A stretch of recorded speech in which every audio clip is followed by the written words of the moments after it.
All right, so welcome everyone to part two of our, all right, live transcript on, to part two of our Power of Your Voice Walk and Roll theme advocacy series. My name is Julia Duff, and I'm the Executive Director of the Spina Bifida Association of Northeastern New York. Advocacy is an avenue that I have really enjoyed. And as I previously touched on, is just an area in life for people with spina bifida that the advocacy doesn't stop. In medical appointments, in grocery stores, in transportation, employment, in meetings with representatives and officials, it's really ongoing. And we're trying to cover all aspects of advocacy here. So thank you all who are joining us for our second program, Debunking Myths Around Disability. And without further ado, I'm going to introduce our first featured speaker, who's just going to give a quick introduction before we get into our series. And actually, I'm going to introduce both of our featured speakers. Let me correct myself before we get into our Q&A series. So Sonia, if you want to give a little bit of information about yourself to start, that would be great. And then we'll go on to Anya. Okay. I'm Sonia Baker, and I live in Colorado, in Canyon City, and I'm an advocate for people with disabilities, of course, and I have created my own website to reach out to people with any type of disability for accessibility or any type of help they may need. And then I help a gal. I'm helping a lady here in Canyon who is starting her business to work with people with disabilities, also with behavioral issues.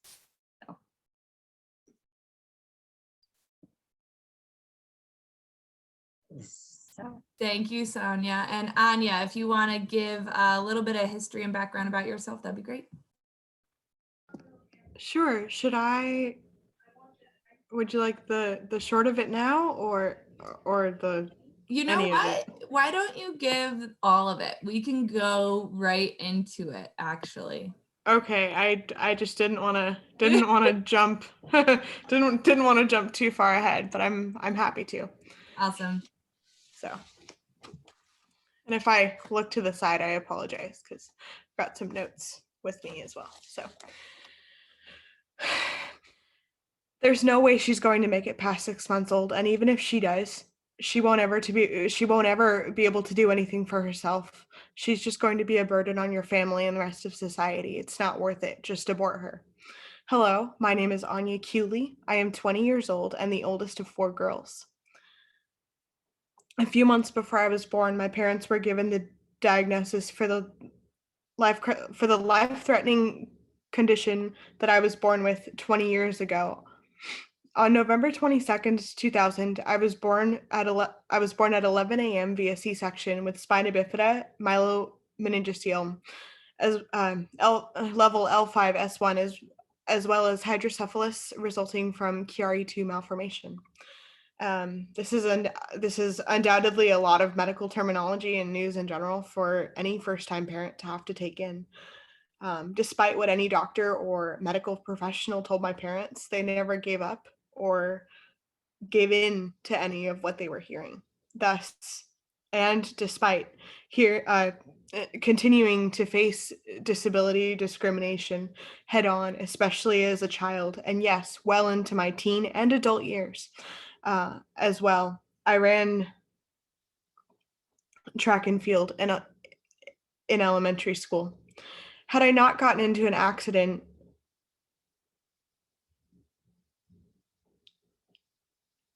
had I not gotten into an accident in 2015 before the start of my freshman year of high school, I would have been well on my way to competing in the 2016 Paralympic Games in dressage, and that's a childhood dream of mine that I hope to someday still achieve.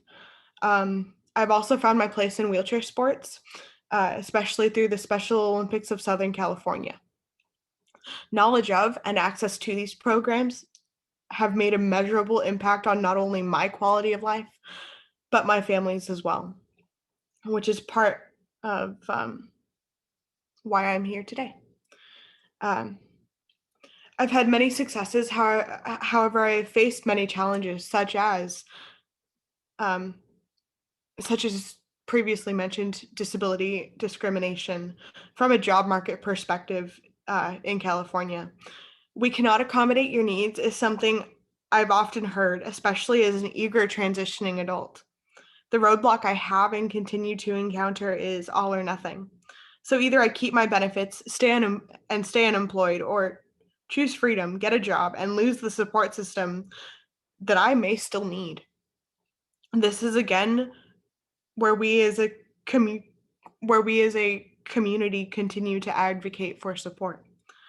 When I was younger, my mother knew all the ins and outs of the system and all the benefits and resources available to me, but she became so emotionally detached and exhausted that she was unable to help me maneuver the system.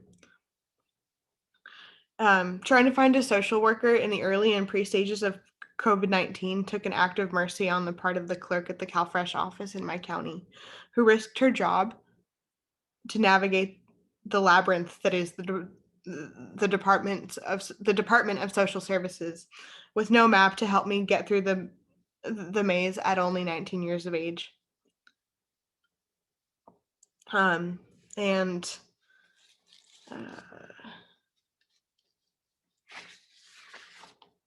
sorry, I lost my place. I was on a roll and lost my place. You are doing wonderful, Anya. You just pick up wherever you feel like it and read it out. You're doing great.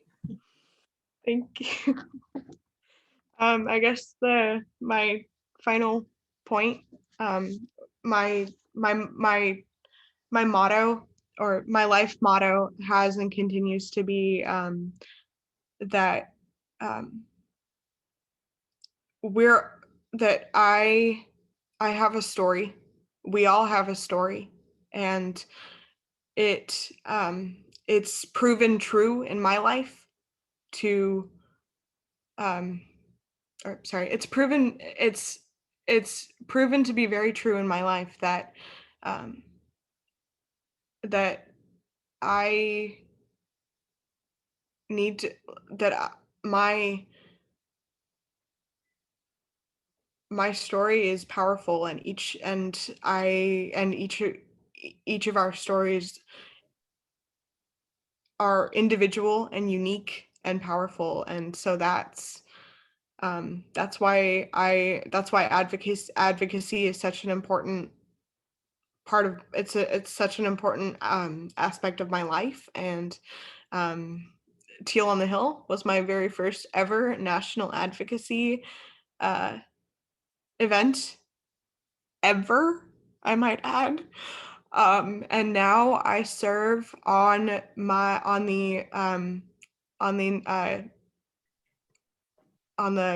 advisory board for the Southern California chapter, and I'm also the co-chair.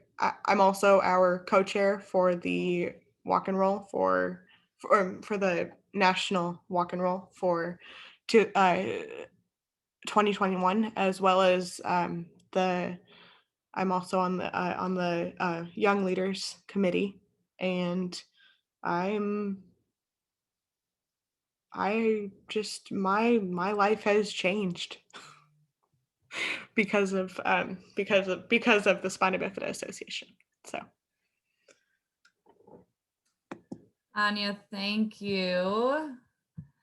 It's always wonderful to kind of hear the stories that start out as your daughter's only going to live 6 months, and you're here today speaking to a large group of people about your story, and giving back on a national level as well.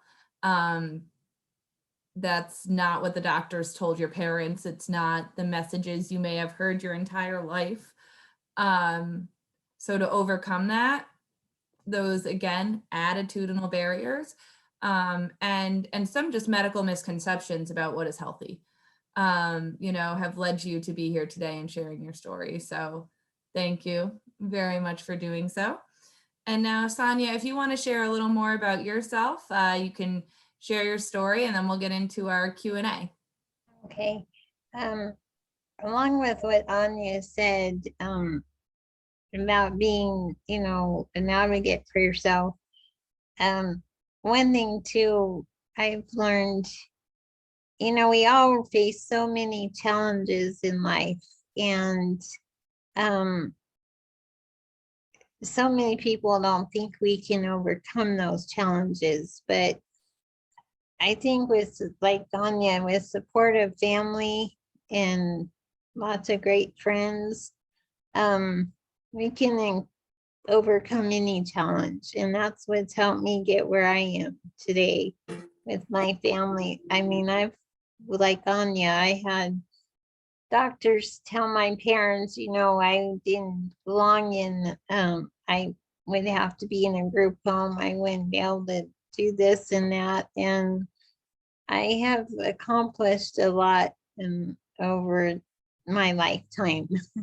So, and I would help me through the Spina Bifida Association. When I had issues with thinking I couldn't do anything like everybody else, but once I attended my first National Spina Bifida Conference in San Antonio, I realized I could do anything, and I always thought, because of my because I have what Anya has, is myelin-meningeal, and I thought, I was just wishing I could do a lot like everybody else. But then when I went to that national conference and realized I'm not that bad off, I never realized with spina bifida that you could have other disabilities along with spina bifida, and it really opened my eyes up. So and when I really became my parents always taught me to be an advocate for myself, but I never really became a strong advocate for myself until I got to college. I attended the University of Northern Colorado in Greeley, Colorado, and I lived in the dorms, and I had my own room by myself. Anyway, I had to share a bathroom my first year, and that was a little challenging for me because I was a sophomore and I lived in this freshman dorm, and that the girls that I shared the bathroom with it was a little hard for me. So I had to really advocate for myself, and realized, I'm just with living around freshmen that just moved out of home and on their own, and they depended on somebody else to clean for them, so that was definitely a challenge. And in my third year, a new dorm was built, and the room I had, they said it was ADA accessible, and yeah, it was accessible, but my bathroom, I had never seen the shower. I had a shower in the bathroom. Anyway, the shower had a slope out of it, so when I showered, the water came out of the shower into the bathroom.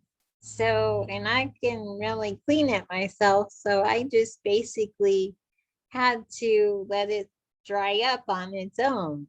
So yeah, that's where I really started becoming a strong advocate and telling them, hey, this just doesn't seem like it's ADA compliant. But I was told a slope out of the shower is a building code, and I'm like, okay, that's a weird building code if you ask me.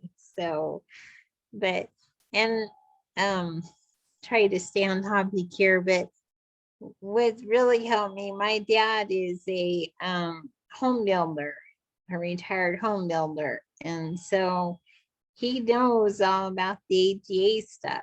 So, I mean, it's kind of changed over time, but he's really, you know, he knows what should work and not work. And so I think that's where I stayed as an advocate for myself. You know, I'm like, I know what my dad's done in his lifetime to help make things accessible for me. And so I want to do that for others. And in the town I live in now, Canyon City, Colorado, I was excited to move here at first. And then when I got here, I'm not used to small towns. So coming from Denver to here was a huge change. It was a culture shock for me. So that's what made me want to start an advocacy group here. And I had asked, I was part of the Cara Spina Bifida group in Denver, and I still sort of stay involved a little bit with them, but I asked if there was anybody with spina bifida down here, and they didn't know anybody. So, but I was referred to, a guy was referred to me through the Cara Cross Disability Coalition, which I became an advocate through them in 2015. And yeah, he was referred to me and he said, oh, I have spina bifida. I'm like, really? I was totally shocked. So so he's been a big help and supporter in helping me to start this group. And you know, I'm opening eyes to people here in Canyon that aren't used to seeing people out and about doing things, you know, and I made a great group of friends here who, you know, they're like, wow, Sonia, you do a lot. And, you know, I like to be act with others and do lots of new things, you know. So that's, yeah. And my motto is, you know, like my dad's always said, can't can never do anything. And that's true. If you let life stop you from doing stuff, then you won't get anywhere. So that's what and my last Friday, I got involved with this group called the Lockwood Foundation. And they do, this guy, he takes people who can't get up high in the mountains, takes them in these trail rider chairs. And it's really cool. Anyway, he likes to go jeeping too. So we went four-wheeling last week, and that was the first time I'd ever done that. So that was really fun for me, a lot of fun. So he's a very adventurous guy, but he's got a website if any of you'd like to check it out. It's called the Lockwood Foundation. So, but he's, yeah.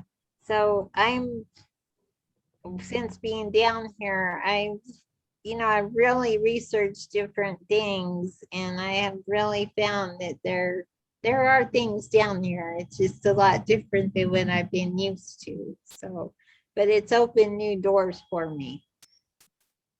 So. Thank you, Sonia. And I kind of like to, I always end up taking notes because there's so many small takeaways when, you know, you're just sort of sharing about yourself. And I think one of the things that really kind of stuck with me was you were at a conference and you saw all of these people with spina bifida, and it's like, oh, it's not that bad. You saw possibilities, you know, you saw people doing it, and it was sort of that like aha light bulb moment of, oh, other people are doing it, I can do it. Right.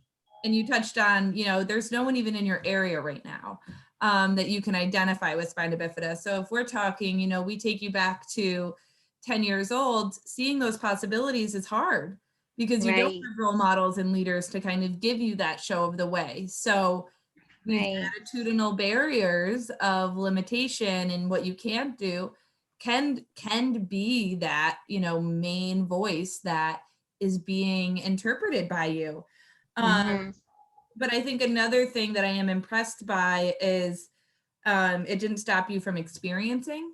You know, it's like I went to college and I was like, well, this isn't right. You know, you didn't not go Right. to college because your dorm wasn't guaranteed accessible.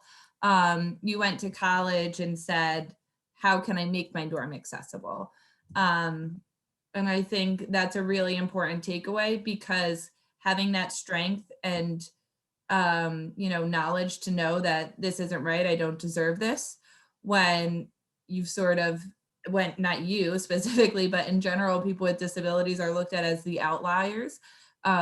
We need to, you know, oh, the dorm needs to change for one person. Well, if it works for Sonia, it works for the whole building. So let's not make it change for one person. Let's have it be inclusive to all people to start with.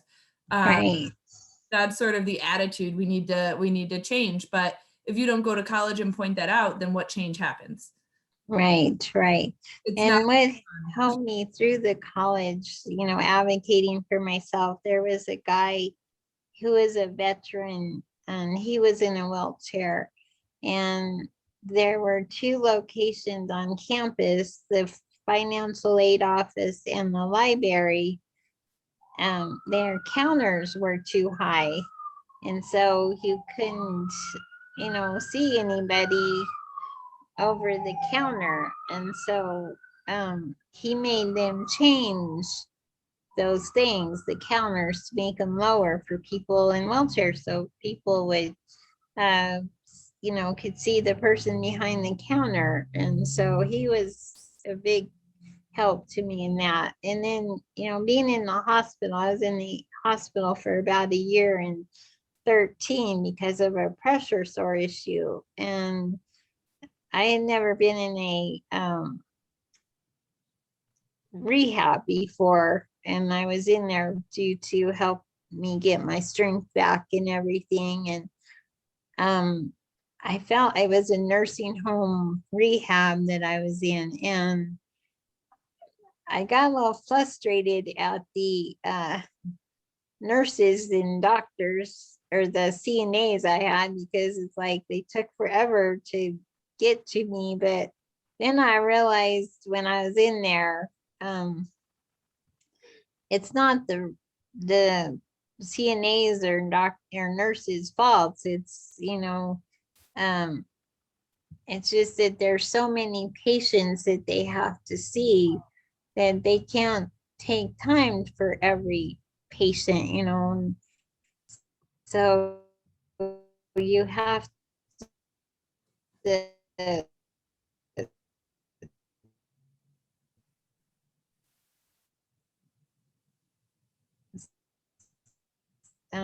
be an advocate through car. I want to be able to help society.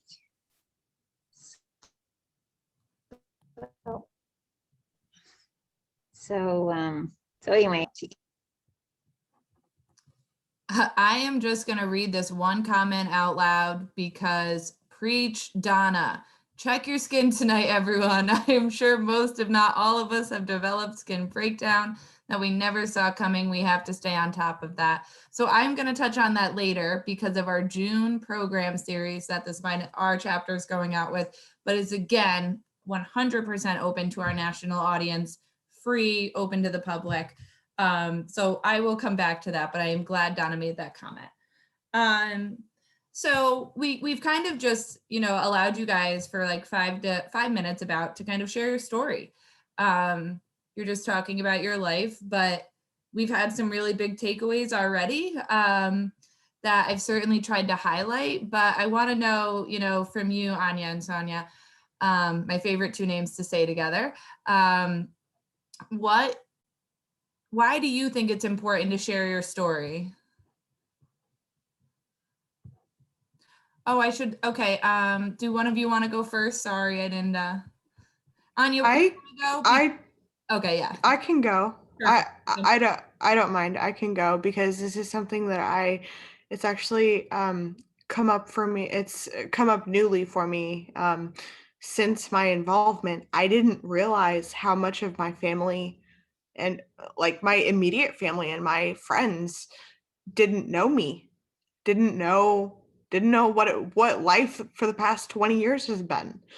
And that has meant that has been so impactful because because my as I said, my mother when I was younger knew all the ins and outs of of the medical side of things. Um, but she um, but we haven't been able to um, so we haven't been able to uh, really connect about the day-to-day stuff. It's more of those big it was more of those like those big things that the big events uh, that have happened in my life. But with them moving out of state, like I lived with them till I was 19. And so with them moving out of state and moving 1,500 miles away from me, I really had to it really opened my eyes to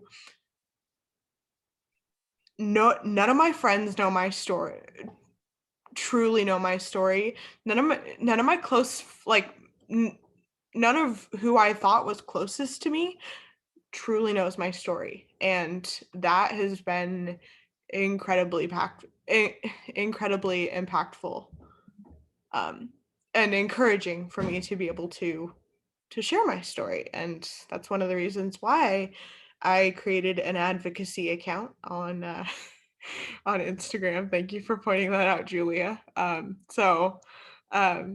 I have, and I've got a website in the works. I guess to that I would say stay tuned. Um, but there's there's the there's my answer. Thank you, Anya. And I'm sorry, because I really did have that light bulb moment of, you know, the difference between our perceived self and our authentic self.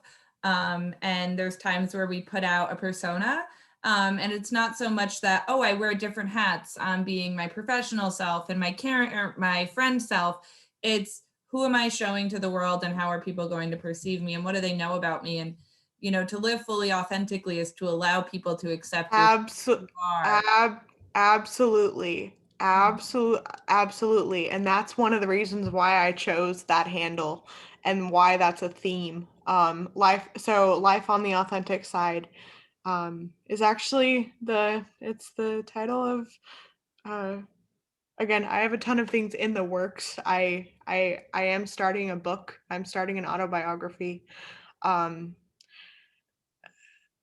Authenticity has been extremely important to me, um, especially with, as I said, the realization that my friends and family don't like.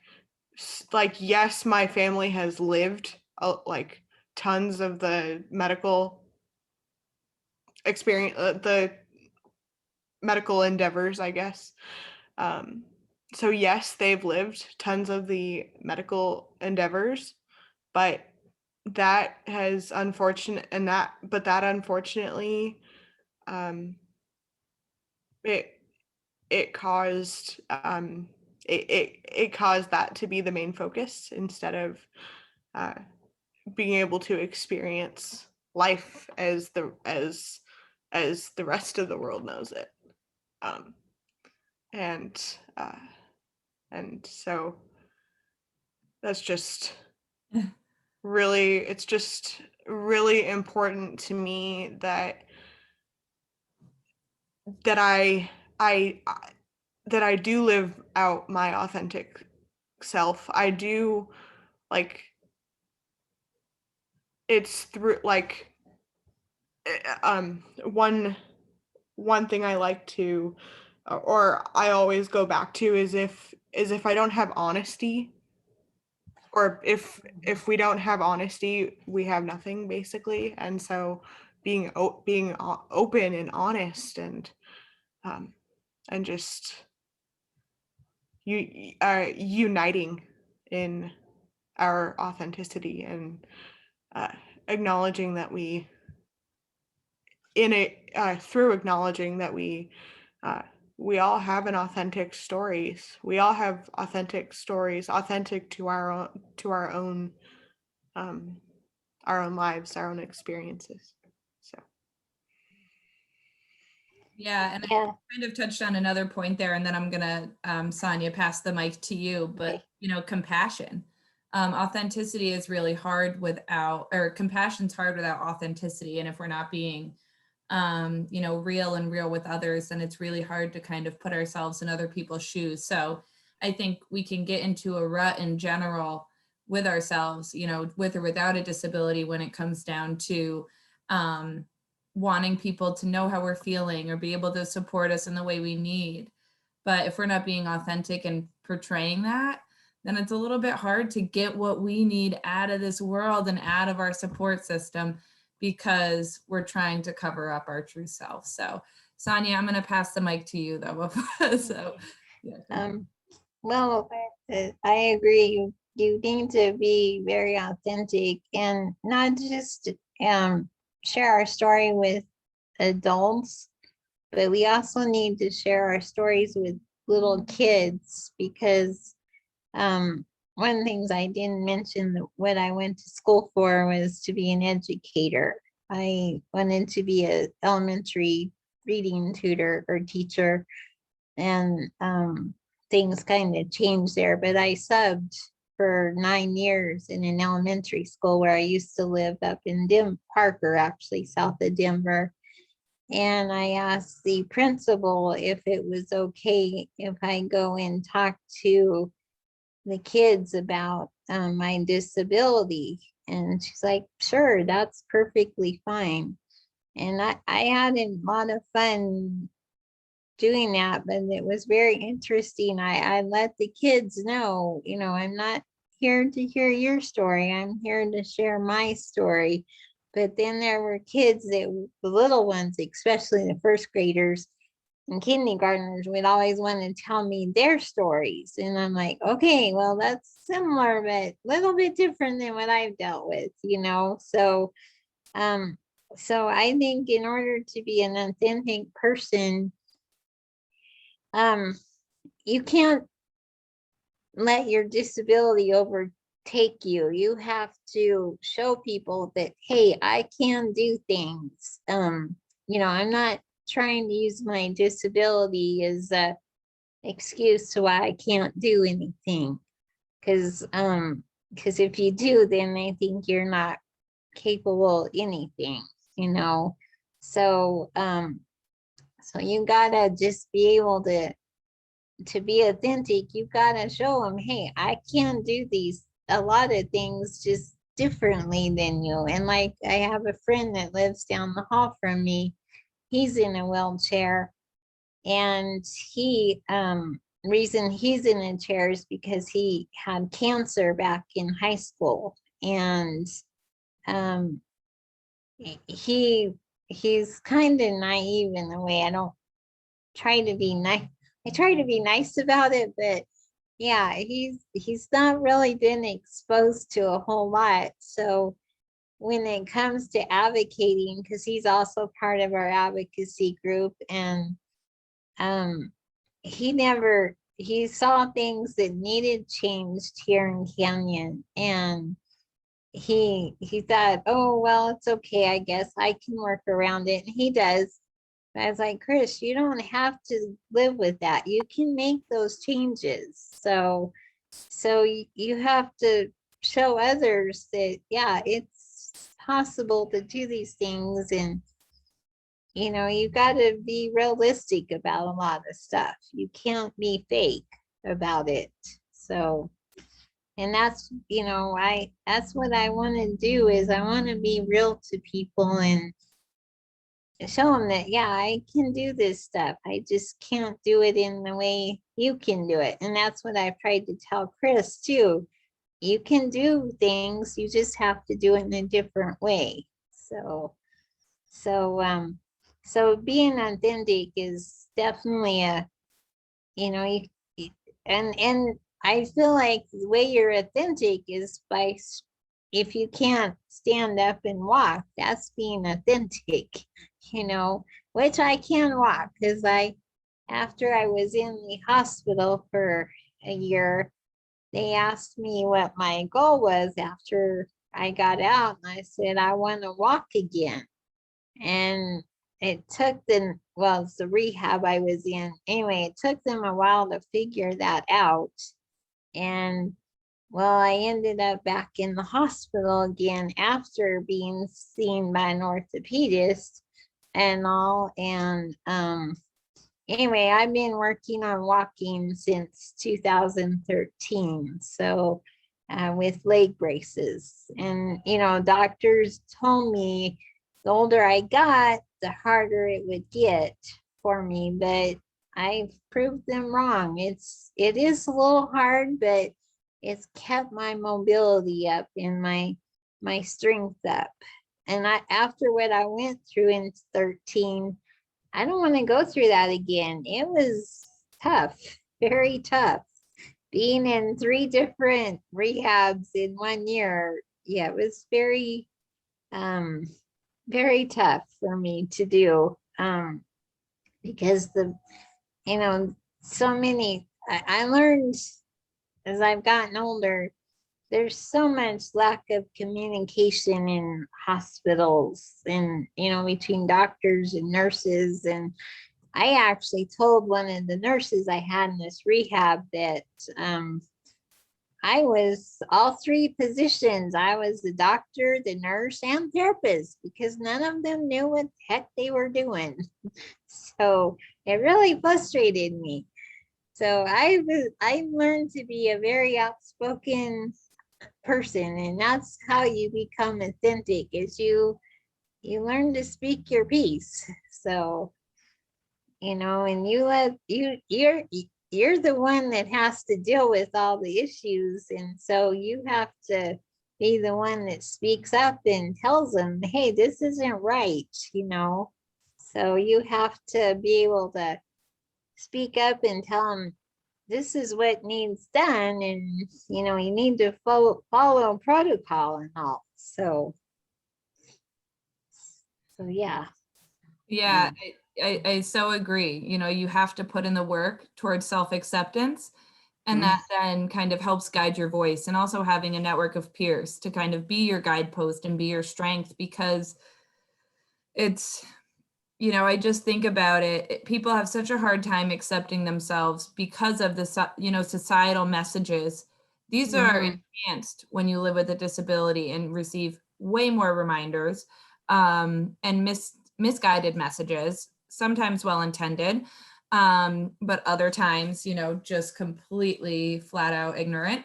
And it's hard to know, when do I speak up? And am I, when I speak up, am I going to come off as angry because I am hurt and I'm defensive because I've been going through this for so long and the fight doesn't end?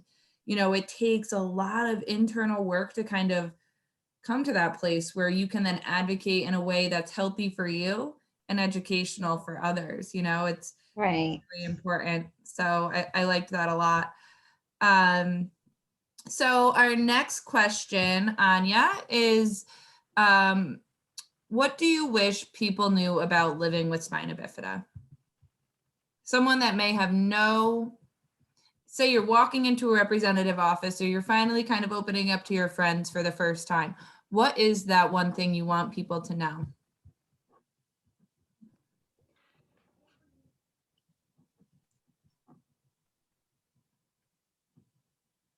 I think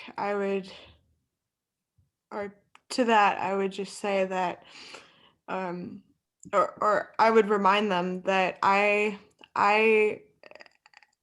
am am like a snowflake.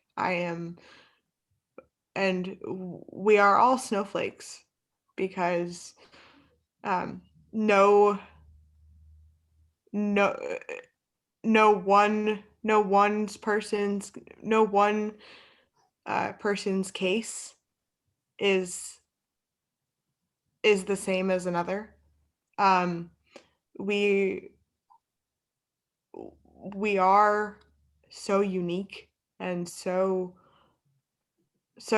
I mean, and regard and that and I feel like that goes outside of um or that can go further than just having spina bifida as well. I mean, yes, yes, that is why um I am who I am, or it's a part of who I am, um, because I mean, it's a part of me. It doesn't define me, but it's a part of me. But I think it's really important to also remember that, like, Julia, as someone who doesn't have spina bifida, no connection to spina bifida, so so we're different, and like we're all like to be honest, we're all different, and if any of us were the same, life would be boring. If Yeah, that's all I have to say on that. But I Yeah. also wanted, if I may, I wanted to quickly answer or go back to a question that you'd ask at the very beginning about the lifespans of people living with spina bifida. As I've shared from my story, they told me 6 months, or sorry, they told my parents 6 months. I don't. I wasn't aware of any of this until years later when my parents told me, but and were and then my family was referring to me as the miracle baby. But I have every 5 years since I was probably 6 or 7, I've heard, or I've been told that um, in those 5 year increments, it's like she's not going to see past. So at 6 months, I wasn't supposed to see past 5 years old. At 5 years old, I wasn't supposed to see 10.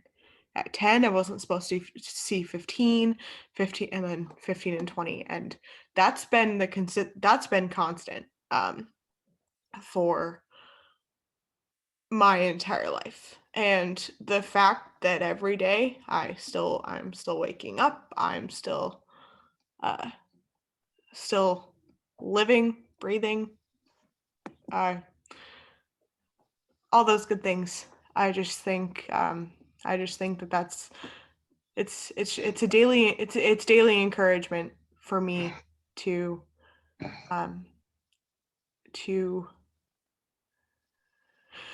to just keep living, keep doing. I agree with you, Anya. You definitely do. You know, and then one thing I think society has a hard time understanding, you know, uh,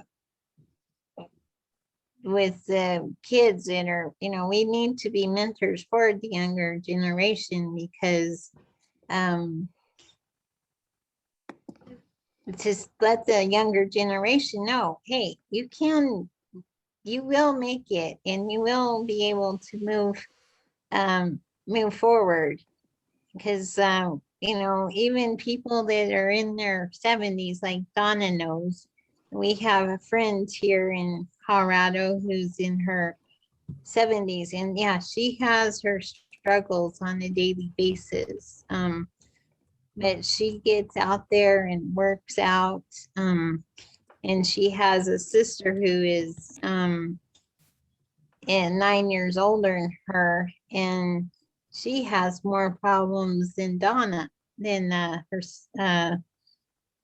then her sister, her name is Marge Hayes. I don't know if any of you know who that is, but she was the president for a while of our spina bifida group in Colorado, and she taught also as a teacher. So,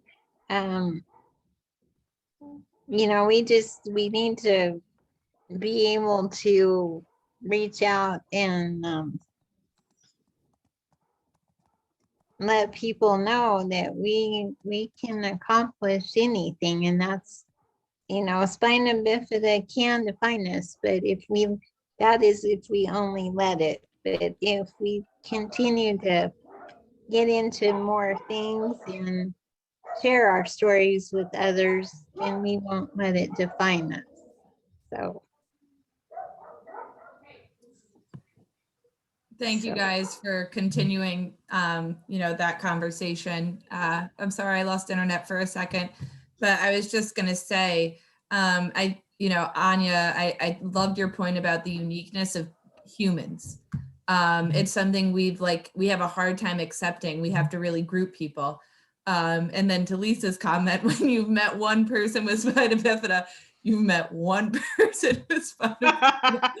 That's a good one. I don't know that I've heard that. I probably have, but that gave me a good laugh. But I like seeing the comments too about, these diagnoses, especially of a short lifespan. It's time that comes to an end, because it's clearly not true. There's circumstances where individuals with spina bifida do not. But when that is the standard, when that is I understand the due diligence of medical professionals to present the whole picture, but when the whole picture is presented with a highlight on the negative aspects and some, bias thrown in there with, it's not medical to say your child's going to be a vegetable. That's not something that you're going to read in a textbook. So not really understanding that still. But anywho, yeah, I really appreciated hearing that. So did you both get to sort of answer the question? What do you wish people with spina bifida knew about you? Or what do you wish people knew about spina bifida? That was the question. I'll say something, Julie, on that. Great. I think what I wish people knew about, even family members, I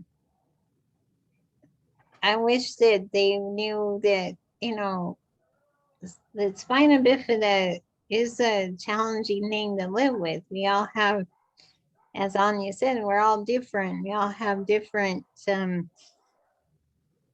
issues, with spina bifida. And I just wish that people we could, family and friends know that don't know anything about spina bifida, know that we have a lot of daily challenges to face. We're not just like everybody else, especially with the disability, having to watch. I guess where I get frustrated with society, we're limited to how much we can make working at a job or whatever, to a certain extent. We aren't able to make the incomes that everybody else can. So, not that probably relates to what we want people to know about spina bifida, but we just have a lot more challenges to face than, and unlike other disabilities, everybody with a certain type of disability does have lots to face, but with spina bifida, it can be a little bit more challenging. We just have to, as far as accessibility, we have to face those daily challenges as far as getting around. If you can't walk without support, it can be hard, like getting into buildings or getting into bathrooms. That's my biggest challenge, going to a bathroom that accommodates me. So I just want people to, know that even though I have spina bifida, it doesn't mean I still can't do the things and I have to prove that to myself too. You have to be able to prove that to yourself, because sometimes I don't feel like I proved that to myself, and I have to be able to prove that to myself too. So yeah, I think for me, just knowing that people just need to know what daily challenges I have to face. But I surprise a lot of people with what I do, actually. They're amazed at what I can do. So anyway, but yeah. Right. I had one final thought on this question. I know that I got carried away answering your question, but uh, but I wanted to just a thought, and this is actually something that came up. It was new. It was very recently, but it was brand new. I had never faced this before, and it it speaks a lot to what you were saying. Speaks a lot to what you were saying, Sonia, about so basically I had a who I thought was a close friend, and under and um uh, with the explanations that I've given her in the past, like I only know, or I only know what she knows based on the questions she asks. Um, and I don't know, I don't know what to say to help her understand if I don't get the if I'm not asked the questions. But so basically, she eh, she was my ride to an event, and that I was, of course, volunteering at, because I'm volunteering at things all the time. Um, not just SBA related, just all over, and so she basically, like, I had a last minute bathroom emergency, and and that needs to be taken care of right away. That can't wait. And so um she got really um she got really upset with me, and our relationship has deteriorated since that encounter. And she said, and the thing that she said to me was, so, like, weeks after, was, "You carry yourself so well, like, this was like, I had no clue that you dealt with that." And so I I guess to that, one thing that I wish for people to know, or I wish that people knew, or would be open to, is that life's not perfect. Um, we may carry ourselves in such we we need to continue to carry ourselves the way that we want people to see us, but also in a way that, again, just being authentic. Like, as I said, I needed to take care of that right away, um, and she was impatient, but I didn't. I it didn't result in anything catastrophic. So Thank you. Something that I get passionate or fired up about, as someone who does not have spina bifida, is it, in my mind, it just makes sense of, okay, people with spina bifida, they live with a chronic complex medical condition, and everyone's impacted uniquely. So it's not going to be one size shoe fits all. But instead of, as a society, contributing to diminish some of those barriers that would just ease your access to opportunities, beyond the physical challenges you have, it's like there's hurdles put in front of you instead. And that was like the whole premise behind today's program, which you two just sort of casually touched on, is, you know, we as a society, the less we know, the less we do. So hopefully the more we know about spina bifida, the more people will do to consider access and inclusion beforehand, instead of as an afterthought and as an issue that we need to address.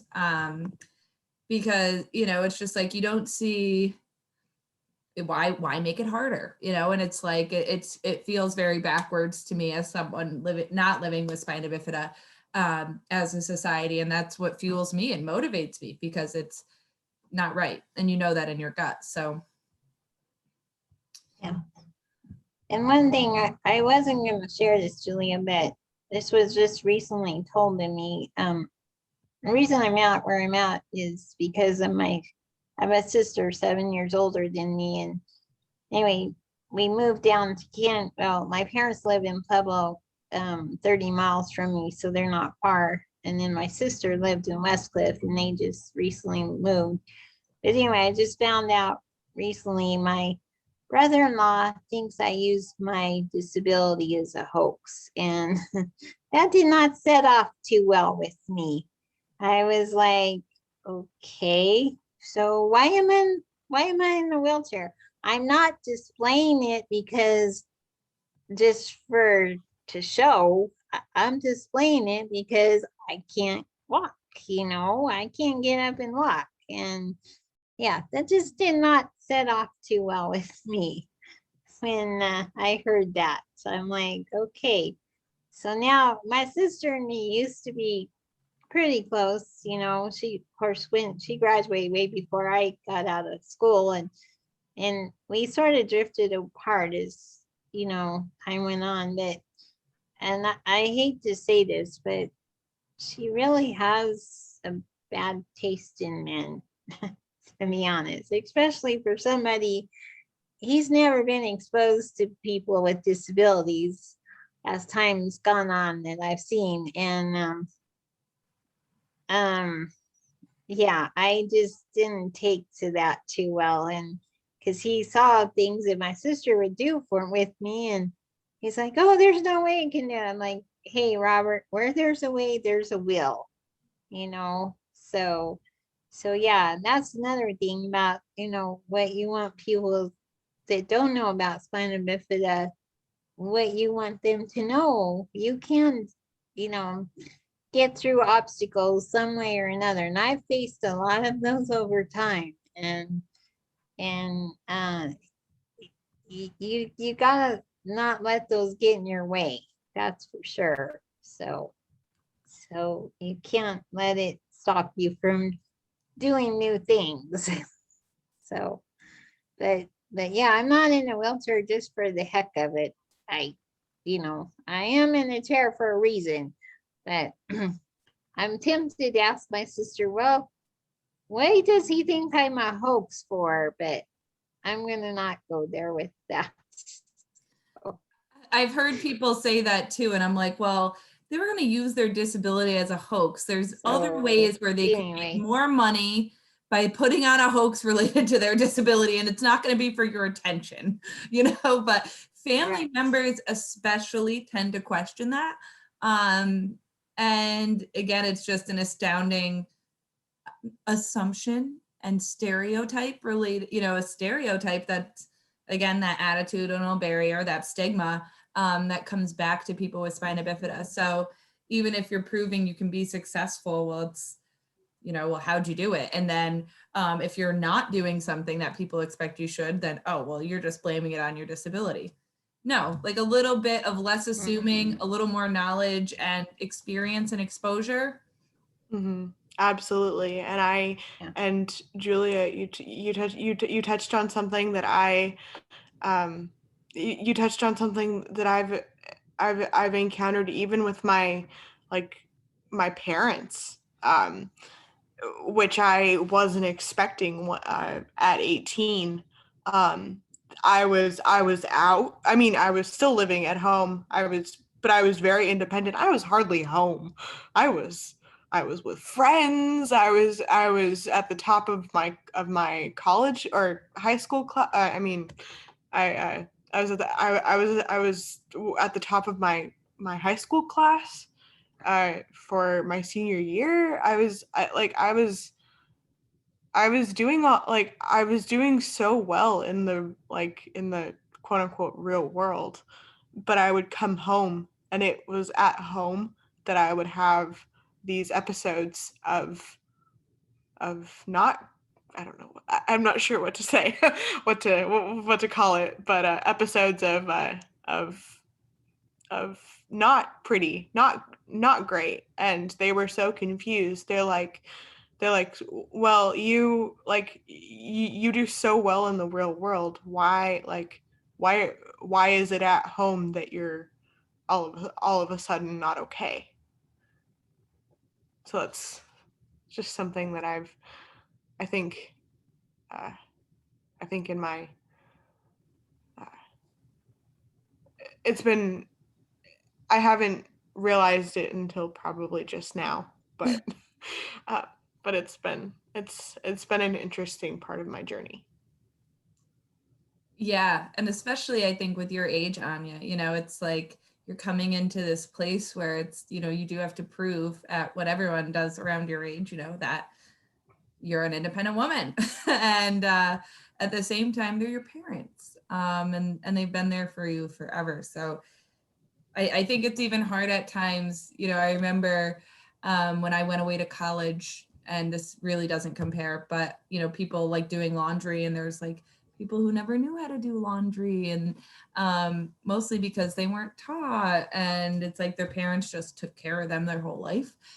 So then they didn't know what to do when they got there, and so some of that still applies, but it's anyway. I'm just going And off tangent with the parents. no, and honestly, there was a lot of that because I was pushing so I was pushing so hard. Um, I was pushing so hard to be able to be out on my own and to be able to do things independently.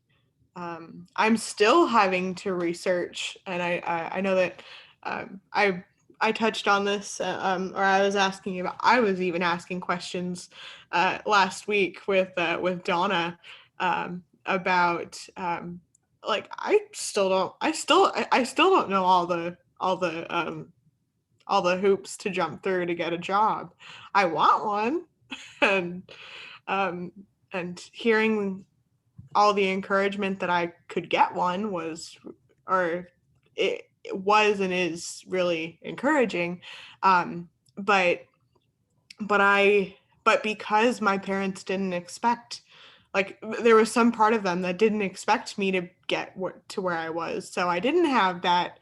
So I was in that same boat. I didn't have the so how I didn't have the so like so how does this work? How does this and this work? How do I do this and this? So um, but I mean, I've been out I've been out of that situation for about a year now. So Yeah. We are unfortunately getting close to time, because I feel like, again, these conversations could just go on for days. Um, Again, you're debunking myths, and it's with your friends, your educators, your family members, your parents, your medical providers. It touches on all systems of your life where you are debunking their idea of what your spina bifida is.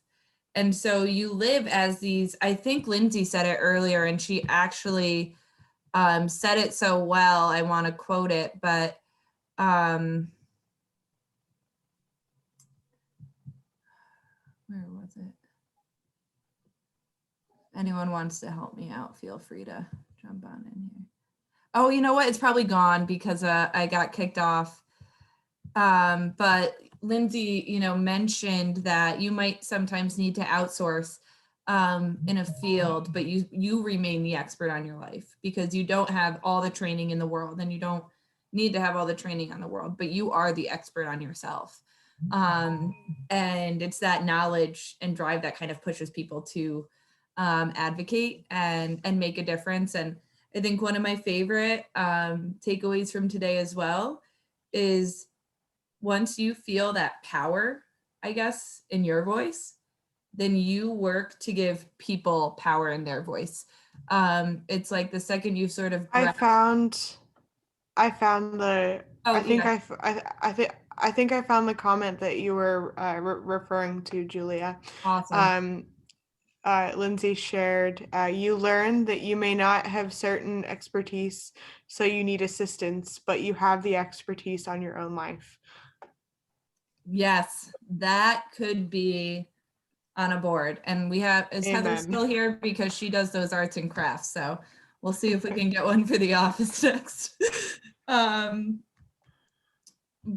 yeah, the takeaways are just endless. The advocacy is ongoing, but I think having each other and being able to sort of have that reminder, especially on those down days of, I do deserve this. I do deserve equal access. I'm not going to let society's ideas and stereotypes determine who I am. And I'm also not going to let people's lack of understanding and education affect the way I'm treated, because as we go back to it, you guys are the experts. But I'm always amazed in my work by the amount of compassion and willingness to network and resource and support each other. It's definitely one of the most amazing communities I've ever been lucky to work with. And it's because of that attitude, and it's remarkable. And it's not because you have spina bifida, it's because it's freaking remarkable that you are the way you I are. have one. I had one final thought, Julia, and I could probably stop talking now, No, but go ahead, please. Anya and Tanya, why don't I give you guys a chance? Let's do our final thoughts, and then sure. we'll wrap up with our folks, and we can turn off the recording and people can sort of chat for a little bit before they Sure. go. Okay, go ahead, Anya. So I just one final thing, and I think this goes for like for within and outside of the spina bifida family, that each of us has our own battles. We all have battles that we're fighting, and each of us has battles that no one knows about. So I think that's just kind of a way. It's something that I've especially learned recently, that that's where the compassion and uh, authenticity come in to play significantly. Um, and so that was just one final thought on that. And Thank you, Anya. I think for me, Julia, as we need to be mentors for those that don't know about spina bifida. We need to, teach them how we deal with daily life, basically, and what we can do with, like I said earlier, we need to show what we can do as a person in a wheelchair or any way we get around. We need to be able to show them what we can do with life and how we connect with others. So for me, I think it's just mainly being able to be a mentor for those that don't understand what it's like to have spina bifida. You need to be a teacher for those others to help them understand. As I have here in Canyon, I've taught a lot of able-bodied people, hey, this is what I can do, and I'm very self-sufficient. I don't rely on anybody. So that's what I feel, you just got to be a mentor for those that don't understand. So And I love that too, just because, and I'm so glad you're here, Charlotte, even though we're just meeting virtually, because it's so important to have teens hear this message. Especially, I'm reading a book right now, and it's about like the messages women get when they use their voice in general. and how we've sort of been, our voices have been pushed down a little bit because of sexism. That, so in turn, it's like we're fighting multiple levels, or people fight multiple levels, and everyone's journey is unique, but that messaging can be so much more intensely received during those formative years, where what you guys are saying today needs to be reiterated to children and teens with spina bifida, and they need to be sure of it, and that's what they need to be hearing. We need to change those messages. So I really enjoy that takeaway, because I think it's just as important. Yeah. All right, I'm gonna turn off the recording.